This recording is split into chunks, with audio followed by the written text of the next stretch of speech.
பயிற்சி the adultery was in practice, church practice. நம்புவீங்களா? நடந்துச்சு இல்லையா? அந்த இடத்துலையம்மா விட்ற பிள்ளைய, அது கெட்டு குட்டி சேராமே கர்த்தர் பார்த்துக்கொள்வார். இந்த ஊழியக்காரன் இப்படி இருக்கான், இவனுக்காக காணிக்கை செலுத்துற, அவன் வசதியாக இருக்கான், இதுக்கப்புறம் எதுக்கு?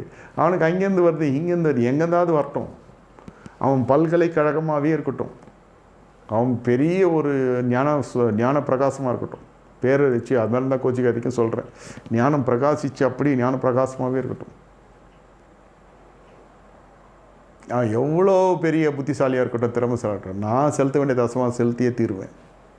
அவனுக்கு 1 கோடி ரூபாய் வந்தாலும் சரி, 1000 இடங்களில் காணிக்க வந்தாலும் சரி, பலிபீடத்தில் எனக்கு என்னுடைய ஆசீர்வாதத்துக்கு நான் வைக்க வேண்டிய பலியை நான் வைத்து விட வேண்டும். இதுக்கும் காணிக்கைக்கும் உங்களை நடத்துக்கிறதுக்கும் வித்தியாசம் ஒன்றும் சம்மந்தம் இல்லை. முடியுமா?